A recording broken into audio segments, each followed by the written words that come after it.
तुम्हारा दिल तुम्हें सोचने नहीं देता है ना? ये भी ना पूछें कमांडर, क्या आप जानते हैं मैं क्या सोचता हूं? क्या? फौज से इस्तीफा देना। क्या कह रहे हो? सोच समझ कर बोलो, पागल हो क्या? मैं ये नहीं कर सकता, और नहीं, उस दिन के बाद मुझे कुछ हो गया है। मेरे हाथ कांपते रहते हैं, यूं लगता है सब खो दिया है। मुझे खुद पर एतमाद नहीं है।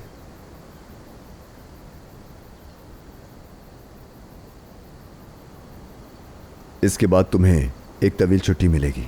तुम डॉक्टर के पास जाना। तुम इस पर काबू पा लोगे। तुम्हें यह करना होगा। मुझे तुम्हारी जरूरत है।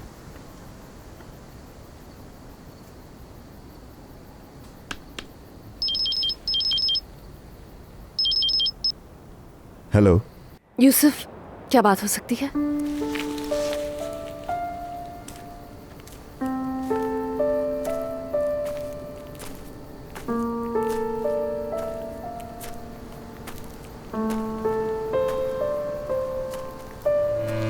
क्या हुआ? बाहर कुछ हुआ है क्या? बोलो। नहीं, सर्जरी कामयाब रही उसकी। वो ठीक है, लेकिन फॉलेज हो सकता है। वो एक मजबूत आदमी है, ठीक हो जाएगा। जरूर ठीक होगा। या तो वो ठीक हो जाएगा या मैं मजीद मुसीबत में फंस जाऊंगी, क्योंकि मैंने ही इंसिस्ट किया था कि सर्जरी कर दी जाए। मुझे लगा कि मैं उसकी मदद कर सकती। बाहर मैंने तुमसे ज्यादा बहादुर लड़की अपनी जिंदगी में नहीं देखी। मगर टेररिस्ट का पीछा तो तुम करते हो और उन्हें मारते भी तुम ही हो, तो फिर मैं बहादुर कैसे हो गई? कोई यकीन नहीं करेगा।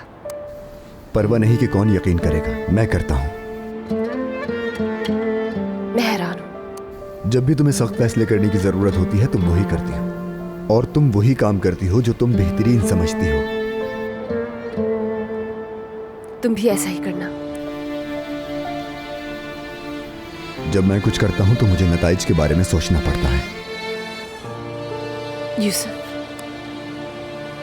क्या मैं तुम्हारे साथ नाइंसाफी कर रही हूँ? हाँ। लेकिन क्या तुम ये डिजर्व नहीं करते? बताओ अगर मैं कुछ गलत कह रही हूँ। मैं मुस्तहिक हूँ। सुकून मिला तुम्हें? नहीं। तुम वापस कब आओगे? नहीं मालूम। तुम जिंदा ही वापस आओगे?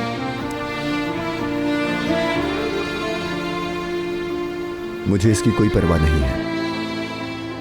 मेरा वाहिद मकसद चौलाक को ढूंढना है। मुझे उम्मीद है कि तुम जिंदा ही वापस आओ, क्योंकि मैं अभी भी तुमसे नाराज हूँ और कुछ बातें बताना चाहती हूँ। मुझे इसका इंतजार रहेगा। ठीक है, बाद में बात करते हैं। ठीक है।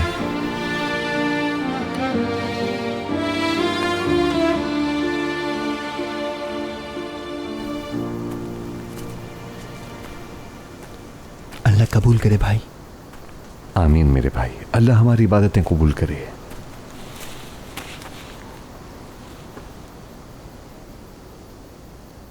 जफर की सर्जरी हो गई, वो बाहर आ गया है। अब वो ठीक है। सच में? अल्लाह का शुक्र है।